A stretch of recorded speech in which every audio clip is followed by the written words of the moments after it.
Assalamualaikum warahmatullahi wabarakatuh. Di sini kami dari kelompok 1 mata kuliah Bimbingan Konseling Industri yang diampu oleh Ibu Gores UKE MPD. Di sini kami akan mempresentasikan makalah kami dengan judul Layanan Konseling Industri dengan anggota kelompok Ahmad Lutfi Edvendi dan Zilmi Armanda Putri. Nah, di dalam makalah kali ini kita akan fokus terhadap dua pembahasan. Yang pertama, kita mengetahui bagaimana konsep dasar BK Industri itu sendiri, dan yang kedua yaitu apa sih yang dimaksud dengan BK Industri, kemudian bagaimana psikologi industri itu dan organisasi bimbingan konseling. Kita masuk pada pembahasan yang pertama yaitu konsep dasar bimbingan konseling industri. Di dalam konseling di dunia industri itu banyak sekali macamnya. Begitupun juga dengan konselinya di dunia industri itu juga sangat beragam, baik dari segi usia maupun dari segi latar belakang si karyawan. Di dunia industri pun itu orangnya juga sangat beragam karena berbeda dengan halnya kita saat masih sekolah. Masih ada sekolah bergenre Islam, bergenre Kristen, juga kejuruan misalnya. Lain halnya dengan saat kita sudah masuk di dunia industri, kita akan menemukan komunitas-komunitas yang unik dari mereka. Namun satu yang bisa dicirikan kepada mereka sebagai orang-orang industri, yaitu mereka itu mempunyai visi dan misi yang sama untuk perkembangan dan kemajuan perusahaan mereka.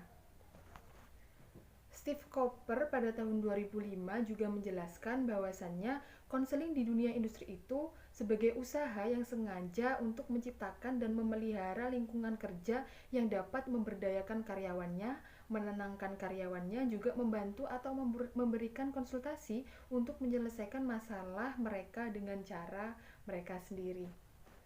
Kemudian, secara umum, tujuan konseling adalah untuk membantu karyawan mengembangkan kesehatan mental mereka yang lebih baik lagi, kemudian sehingga mereka akan berkembang dalam rasa percaya diri mereka, pemahaman mereka, juga pengendalian diri mereka, dan kemampuan untuk bekerja secara afektif.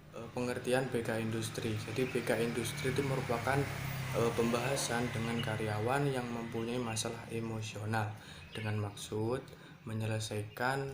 membantu menyelesaikan masalah karyawan tersebut, seperti manajemen stres ataupun kesehatan mentalnya. Namun di BK Industri ini sama dengan bimbingan-bimbingan lainnya, yaitu meliputi asesmen kebutuhan, perencanaan pelaksanaan, kemudian pelaksanaan, evaluasi, laporan, dan rencana tindak lanjut. Jadi BK Industri merupakan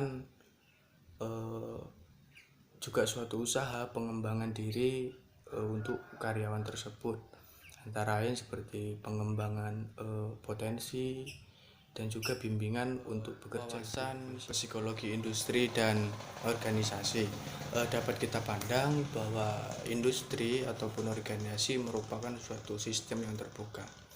Suatu tokoh mengatakan bahwa sistem itu merupakan satu kesatuan komponen yang saling terhubung dan saling bergantungan. Nah, di dalam BK Industri ini atau psikologi industri dan juga organisasi, di sini mempelajari tentang perilaku orang yang berada di dalamnya, yaitu di industri atau organisasi itu sendiri. Jadi di dalam industri ataupun organisasi di situ dibagi menjadi dua, yaitu fungsi batas sistem dan juga proses produksi dalam sistem. Nah, yang pertama ini fungsi batas sistem ini adalah orang yang berada di luar industri yang akan masuk dalam industri. Dalam artian di sini misalkan pelamar kerja. Nah, pelamar kerja di sini akan mendapatkan sebuah proses bimbingan sebelum bekerja di dalam industri tersebut. Dan sedangkan yang kedua di sini proses produksi dalam sistem di sini terdiri dari dua, yaitu karyawan pelaksana dan juga karyawan atau manajer.